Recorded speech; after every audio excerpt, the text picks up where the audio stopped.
You have to walk the talk. You have to be authentic as a leader. If you're not doing it, they see that. It is entirely universal. There's other people who are going through this. For me, a great leader needs to be able to marry three things: vision, systems, and people. Welcome to Leadership Moments. If this is your first time, and if you are returning, thank you for your support. This show is about leaders from all walks of life, leadership tips, and maybe even a little of what you wouldn't expect to help you in leadership. We would appreciate it if you tell someone else about our podcast as we strive to support all leaders that want to just be better. Let's get on with the show. JB, it's so good to have you on the Leadership Moments podcast today. I've really been looking forward to this. I love it. I'm excited. I'm ready for some good energy. I need some good energy. Me too, man. I know. Now, I want to just tell everyone. So when JB and I first met, we're sitting like this, just as we're sitting now. And I see this little thing moving in the background there. And I'm like, okay, JB, just like stop for a second. What is that? And JB, tell everybody what you said. It's just the little robot back there. Little robot. There's a little robot in the background, like doing its thing, moving around, walking. And I'm like, what is going on?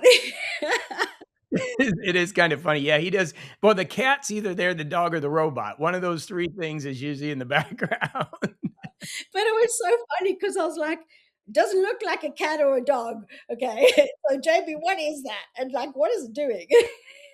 Well, and what's funny is, I've done okay on YouTube for years, and I became like a reviewer. Not that I want to be. It's just I like tech, and so Amazon's, can you review this robot? And it just goes around and checks the house out and has a camera on it, and it can raise it up or down. So like if you can check to see if you left the stove on, or it's kind of cool. It tells you the dog's on the sofa, all kinds of stuff. So it's pretty crazy. Obviously, I've given my audience an introduction about you. You've got an incredible podcast. You do your morning coach. You're an author, and you just give back in so many ways into the community. But I'd love to have the audience learn why you do what you do. That's a great question. I've been at it for a long time, 21 years. And I really believe, why I got into it was, my mentors, Ziglar, Tony Robbins, Les Brown, people that have been doing this a long time, and the influence they had on me. We talk a little bit about this. I didn't have the best grades, right, in school. And so I had to figure out a way to live. And my education really came from the personal development community, Les Brown, Zig Ziglar. And I did go through and get my MBA, my PhD, but it was not the easiest road. Once I got to the MBA, PhD, it was easier because my attention's all over the place. But really it's because I had such an influence by those people that I was like, wow, that's kind of what I would like to do. So, when I was in corporate, I decided to write a book and go out and start speaking 21 years ago. It's crazy how long ago that has been. But I do want to talk about that because you were in corporate at one point in time and you left corporate. There's the corporate route. There's the entrepreneurial route. Sometimes there's a little bit of both, right? We're living in very interesting times where some people who've been in corporate a long time, corporate is changing, right? There's a lot of volatility. I know a lot of people who are sort of exiting and saying, okay, what's my next thing? Like, what am I going to do now, right? Or maybe corporate isn't fulfilling them anymore, right? Maybe they're looking for something else. But you decided very early on in your career that you were going to pivot. And I'd love you to just share with our audience, these are all leaders, they're from, they're from corporate or they're from entrepreneurial environments, but more about what was the passion? What was tell me more about how that happened to you. Well, it had to be, I had to pivot because it's what I want to do, build my company, right? I was in sales and running companies, so it was time to build my company. So it was like, let me get out. And so there's a weird kind of area here. It's like, you have to be an entrepreneur or you have to be corporate, right? There's like this battle. And I don't really believe it's a battle. I believe it's a choice of what you want in your life. Because even if like my values are faith, family, freedom, and we always talk about value analysis is really important. Even if you want freedom, the one good thing about corporate now is there are ways to achieve freedom. The old, 1950s, you got to be in at 8 in the morning and stay till 7 at night. That's going away if you're intellectual and you can bring value to an organization, right? So I think that's the first step, is figuring out what the heck do you want your life to even look like, and who do you want to work with? I think, yeah, things are radically changing, but I do think that the beauty of all this is that if you understand value and you can add skills to your life, and that's what we call vision, like continue adding skills, you're going to have tons of opportunity, whether it's entrepreneurial or whether it's in the corporate, progressing through the corporate kind of, economic system, but it's really all about you and the value that you bring. So I think before you even make that decision, it's like, hey, what do I really want my life to look like? What am I willing to do, right, to really achieve those things? And that's the real secret. Yeah, 100%. And I agree with you. I don't think it is about what are you passionate about. The other thing as well is, what are your gifts? Yeah, yeah, yeah. I think, I talk to a lot of people, right? When we coach a lot of people, and one of the big things we talk about is skills and talents, right? So if you have certain talents, you're going to be able to do things that other people can't do. In my book, I talk about this. I don't like to throw this word around, but I do. I actually start my new book off with as retard, because when I was in third grade, I got held back and I was called that. And I was called that because we had special needs classes. And those special needs classes, they would come to us and say, this was in the 70s, it'd say, James Glossinger, come to your special needs. And all the kids would laugh at me and make fun of me as they took me away. And they would literally stop the class and tell everybody, hey, we're taking him to a special class. He's got problems, right? And what's funny about that whole situation is mine was about enunciation and be able to speak right. But it's actually a talent of mine now. So it's, there's a cautionary table about labels. And maybe my teacher who helped me with that was just great. Or maybe there was just a talent in there. I was just scared or had other things. So stepping back, yes. What talents do you have? What gifts do you have? When you can start to apply skills to them, that's where genius comes out. So it's not only recognizing your gifts or your talents, but it's also stepping back and going, okay, how can I enhance those through skills? Because that's really what's going to create value in the marketplace. Again, it all comes back to value in the marketplace, unfortunately, in our economic system. It just is what it is. Now, I want to go back though, because your story is an interesting one. And I'm sure, listen, everyone has a story, right? Your story is one where you were called a retard. You were sent to special needs. Now, you and I both know you are an incredible speaker, right? And you are an incredible communicator.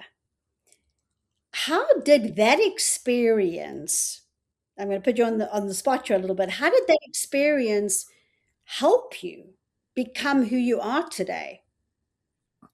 Well, I think it's the discovery of, like I said, the personal development community. When I was 15, I wasn't a very good student. I didn't get good grades. In fact, I have one of my report cards here, and it's got a C, a B minus, a D minus, a D plus, and an F on it right there. So I have the report card, right? That's my junior in high school.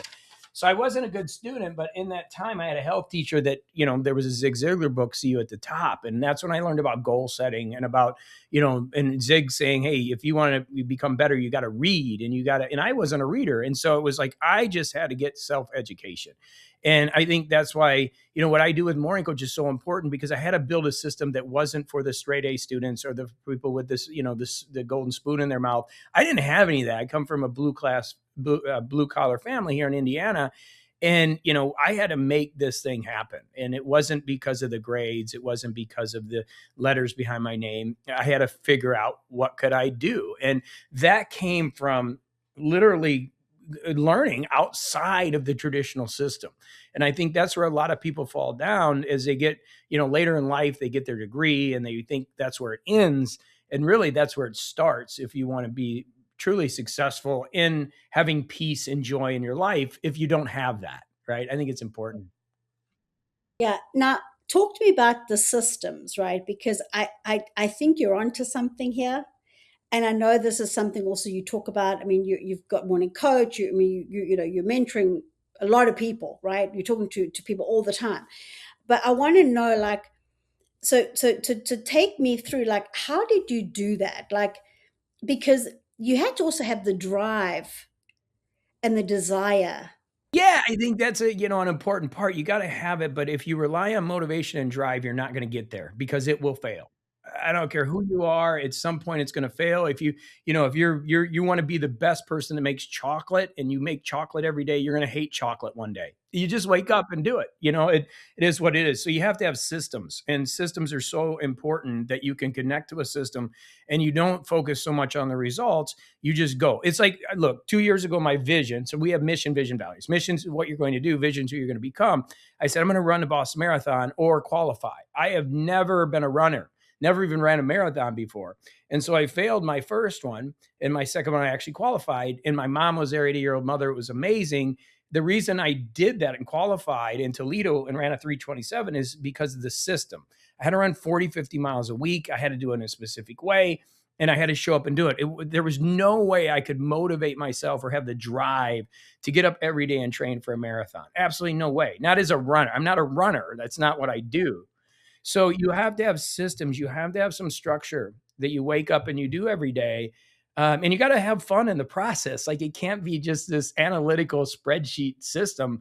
There has to be some fun in it. But you have to have something where you're going to show up and not depend on motivation, or even, to be honest with you, depend on discipline. I mean, both of those things. You say, oh, you got to be motivated. You got to be disciplined.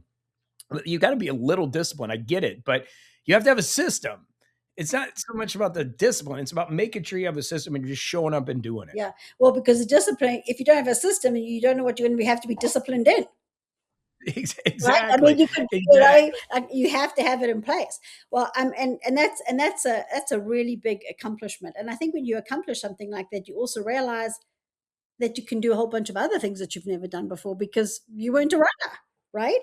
100%, 100%. And you realize you can fail and pick yourself back up, right? So, life is about experiences. There's a lot of experiences we need to do. And, a lot of people, they get in that comfort zone and they're not able to step out of it. And you got to step out of the comfort zone once in a while. You just have to. That's where growth begins.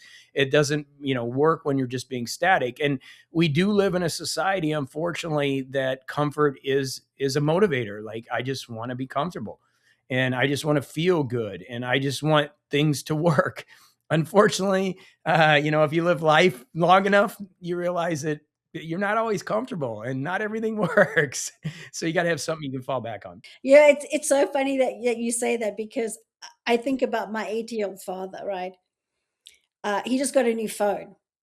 And every time I get on the phone with him, he's like, I'm ready to just throw this thing out of the door, out of the window, because he's so frustrated because he doesn't know how to use the thing.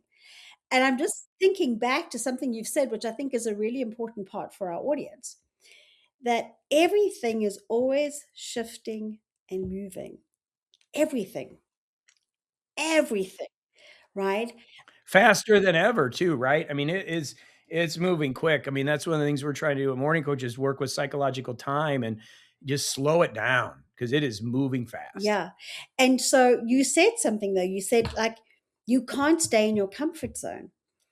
And one of the things I know, there's the robot. You see, guys, look, there's that robot. Okay, I'm sorry, I had to just. You see, he's right there. I told you, he's real. Yeah, he went around the corner. So, but one of the things that you said is, if you stay in your comfort zone, you're not growing, which is really important, because I think as human beings, growing is an essential part of what we need to do. The other part about it, though, is you do get left behind. Oh yeah, that's the scary thing, right? Yeah, you do get left behind. And that, going back to when they pulled me out of third grade, here comes a robot coming in here. Uh, I got held back. I mean, I got held back and I got left behind. And I know that feeling. And you do get left behind. And it's right now it's even worse. Like with AI, there's so much going on. So many people are scared. So many people are wondering what the heck's going on. And you just got to keep growing. The key is to have a system and keep bringing value into your life. That's what's so important. And if you keep doing that, there's always going to be a place for you to generate revenue.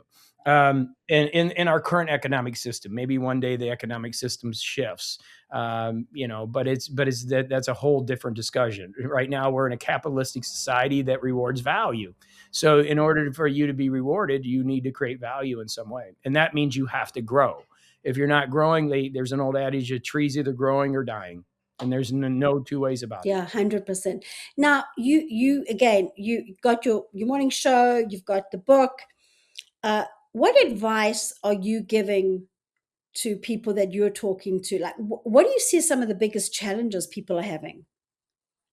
I think it's again having a system that you can believe in, that where you're continually learning and growing, and that one of the big problems we have is open loops and closed loops, and that is that we have these loops in our lives that we are trying to close that will never close. For example, for me, learning Spanish is a very important loop to me. I'm learning Spanish right now, but it's a loop that'll never close. Like Spanish will always be there. But as a person that's trying to get better and trying to do things, I'm always trying to close that loop. I'm like, I got to check that box off, but it'll never check off, right? So it's understanding what you're trying to do, and then being able to handle the stress and the anxiety that comes with everything that's being thrown at you right now. And that's why I think it's really important you have a solid system. Otherwise, you just become apathetic. One of two things happens. You just have so much cognitive load that you become apathetic, and you stop making decisions, and you have decision fatigue. And you've got to really understand you in order to do that, right? And we all make mistakes. I mean, I'm one that makes, if my cognitive level gets too high, I shut down. Like I just mentioned, before we got on, that I had a stomach flu. I think it was stress load, because I've got so many things going on, and I'm working on sauna and cold plunge. I do a lot of stuff to balance it, but cognitive load right now, I think, is the biggest issue in decision fatigue. Yeah. Now, I want to just dig a little bit deeper into these loops, because when you first spoke to me about that, I was pretty fascinated how I suppose for me, I had never thought about it in that way. I had never thought about closed loops and open loops. So I just want you to go into that a little bit more with people, because I don't know. You spoke about that pretty fast, and I'd love them to really grab that concept, because I think it's very intriguing. Yeah, so it's we have loops in life, right? Things that are going on that are in our brain that we need to focus on, that we need to have happen. And so you have outcome loops. Those are things that are bigger loops for us. It's the mission, the vision, the values. Those are things that really don't close. They're loops that are going to be continuous. Like I said, speaking Spanish is an outcome loop. Your relationship with your significant other is an outcome loop. Those things will never change. Being a great parent, those are outcome loops, right? They're not going to close. And then you have active loops, and those are the things that you're going after, you're trying to achieve. Read the book today, do the podcast today, shoot the video today. Those are active loops. Those are things that are going to close. And then we have old loops. Those are old commitments and relationship issues and all the things that we have in the back of our mind, maybe a business deal that we were going to start or a book we were going to write.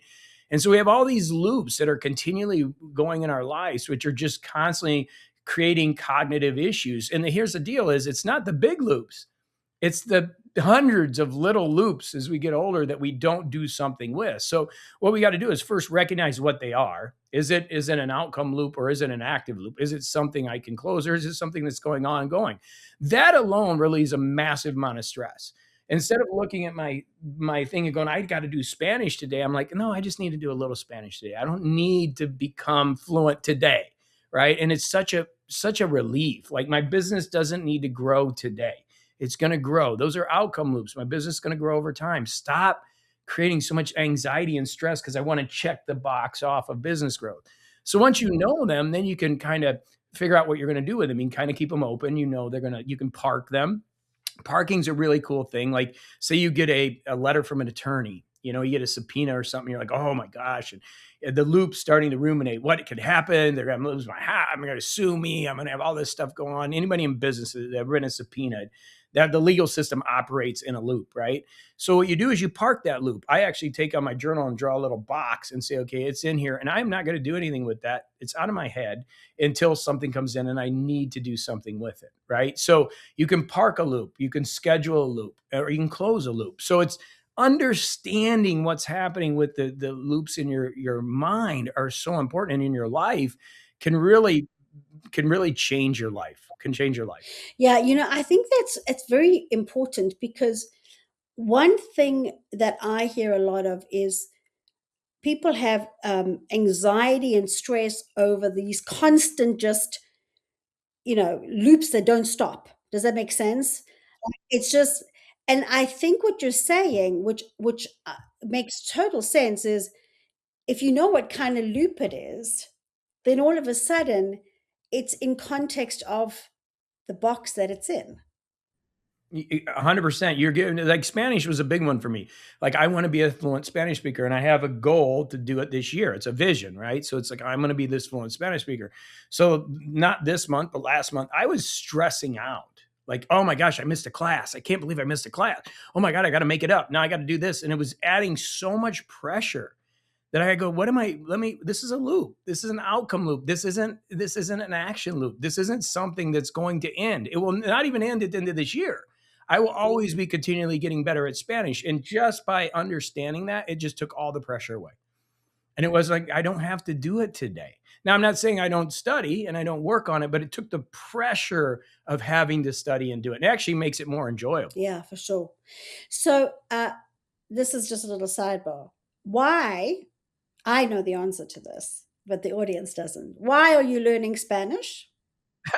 I'm actually a pretty good Spanish speaker, but I'm building a place in Palomino, Colombia, on the ocean in Colombia. So I have a couple places there. My wife's Colombian. So yeah, I love Colombia. It's my home away from home, and I have a lot of respect for the culture, and I want to be able to walk down the street and have a conversation with anybody. And I also do business in Spanish. So it's very important for me. It's hard at 56 to be learning Spanish. It's not easy, but I got to tell you, the last 3 or 4 weeks, man, it's really been getting good. I'm watching movies and I'm understanding, and I'm like, wow, this is really starting to work. All this work is paying off. But that's why, yeah, I want to be able to communicate at a high level with the street vendors and just walk up and say, hola, ¿cómo estás? And have a good conversation. Yeah, the other thing about language, though, I think language opens up a whole different pathways in your brain, right? Oh, yeah. So learning a language, older is actually really good for your brain. Yeah, it's different too. It's not traditional learning. Like, we don't, and in learning I speak a little French, but now I'm really becoming fluent and becoming bilingual. You realize that, it's not traditional learning. You just don't go and sit and read a book. Like, you got to speak. You have to do certain things in order to acquire the language. And it's not about translation. That's what's so crazy, because you don't want to become a translator. If you become a translator, you're not really speaking the language. And when we're babies, we don't translate. So just understanding the aspect of learning how to speak a language is really unusual. And now I understand why some people can read, do 8 languages, because once you understand that concept, it's easier to acquire more languages. That second or that third one is challenging. But once you get past that, I can see how it opens up your whole, the whole way you think. Yeah. So, JB, you're in the business of making people better, right? Of helping them, lead a happier life, more joyful life, more valuable, through the way that you put the systems in place and the loops and all that. What do you think really stops people from being the best that they can be? Self-doubt and imposter syndrome. I mean, we just don't believe. I mean, we get crushed so much. And again, society's moving so fast. We start depending on AI. Believe me, I do. I talk to Claude. I talk to, ChatGPT, and a lot of it is just belief. It really is. It's, in the day, it's belief. And also the understanding that you're going to fail. Like, even the best in the world, the venture capitalists that are the best in the world at investing in business, they fail 70% of the time. They make their money on the 30%. So I think it's that imposter syndrome, the fear of failure, fear of stepping out. But we all do it. I mean, just even me with Spanish, I get scared to speak it. I'm just learning it, and it's hard. But in order to be successful, you have to overcome that fear. Yeah. So tell me more about the book. I want to, first of all, tell me, why did you write it? How long did it take you? And what was the purpose? It's funny. It was actually probably the fastest book I wrote, and it's the only book I haven't written for money. So I've written 5 books, and every book along the way has really been the first book, Get Out of Neutral, which I'm rewriting. I'm really excited about it. It's going to come out this summer. But the first book was written because I wanted to leave corporate and make money. I'll be honest, right? Then the other books were kind of books that I wrote in the business. Then Hay House, my last book, paid me a lot of money to write a book, right? So as Reed Tracy said, hey, we want you to write a book. And I said, okay, I'll write a book. But this book is finally the system. Like, I'm not writing this for money. Like, I'm excited about it because I actually put it together. It's over here. I'll show you just to get it done now. And I did it because it's just a great system. And I literally wrote it in probably 30 days. Like, it's a big book. It's not, but the reason, and a good friend of mine has always said that if you can write a book in 30 days, you really know the material, right? So I wrote it, and it's chapter 7 is the loops, which I've never introduced. I've got mission and values. I've got Harold Cameron's failure loop in here, which is really good in chapter 2. So it just was a great book. Like, I'm excited about it. It's getting really good ratings, and it's really helping people. And it's funny because it's something that I didn't write to like, hey, I'm going to make a bunch of money on it. I'm writing it because I really want this system out there. And so that's what's driving it. And it fits with Morning Coach. Like, it all just comes together. Yeah. So I know your podcast is Morning Coach. What do you talk about? Yeah, so it's very similar. Like, so it's, I do a daily coaching program. So it's like every day I do I've done over 6,000 of them. So every day I show up and get people's morning started right. So it's just, it's a passion of mine. 21 years ago, I saw this need that, like, wow, we need somebody. There's no consistency in a system. Like, I'm somebody that loves personal development. I love growth and love studying, right? So I went back to my MBA, my PhD. I was reading Zig Ziglar, Les Brown, Tony Robbins, Brene Brown. I mean, you name them. I've got a library that's extensive. But the problem that I kept finding was there's nobody doing anything consistently, right? So I would go from Tony stuff to Zig stuff to Brene stuff to like keep switching. And I'm like, hey, I'm going to start Morning Coach to create a system where people have the basics. Not that you can't go learn everything else, but make sure you have the fundamental structure. And that's what Morning Coach is. So it's a literal coaching system. We charge $100 a month for the base system. We have a software that's $200 a month. Why do we charge that? It's not a $5,000 to $10,000 program. It's not I wanted to find something that just made sense. Like, it's affordable. It's in the middle. It works. It's not so expensive that you can't do it for 3 years, because this work takes time. This isn't a 30-day, we're going to change your life. 30 days, you're going to become more productive. It literally takes more time. So if somebody pays $1,000 a year for 3 years, I'd rather them do that than a 45-day thing, right? So now they're 3 years, the same investment. So that's kind of the method behind it. And it works. We've got really great people that are having success. It's hard to market. I'll be honest. It's hard to market because it's not traditional stuff. So that's kind of my only issue. And I'm not a good marketer. I'll be the first person to admit. But we're doing interviews and stuff, so that's getting the word out there. But I'm really happy about the system and what we do, because I think it's fair, and that's the most important thing. Yeah. I mean, it's the same. I'm a big believer that all the stuff takes time, and I think about someone's weight loss journey, for example. How many people, they get on these 12-week programs or 3-month programs or 6-month programs, they lose the 100 pounds, they lose the 40 pounds, and then you see them a year later, and this has happened to me, and the weight's back on. Okay. Well, why is it back on? Because it has to become part of your daily lifestyle, your DNA, your system, right? You have to Neville Goddard. I want to just see Neville, which is kind of metaphysical. Wayne Dyer was a friend of mine who passed away. Neville always said you have to die. Like, you have to become a different person, and to become a different person, that takes time. Like, so I'm with you. Yeah, it's challenging, but we live in dopamine generation where it's like, hey, here's the problem, solve the problem, push the pain, push the pain, push the pain, solve the problem, get the money. And what's scary is a lot of people, they'll push the button, they'll think they solved the problem by buying the course or signing up for the retreat or whatever. And they just feel that release, back to loops, like, oh, okay, I'm going to lose the weight, or my life's going to be better, or whatever's going to happen. But the truth is, that's where it just gets started. Yes, that's my point. But that's where the failure point is. Yeah. And most people fail when they push the button because they just don't start. They are not consistent with it. But that's, I think your point is the consistency, right? You spoke about discipline. You spoke about consistency. That's what those systems do for you.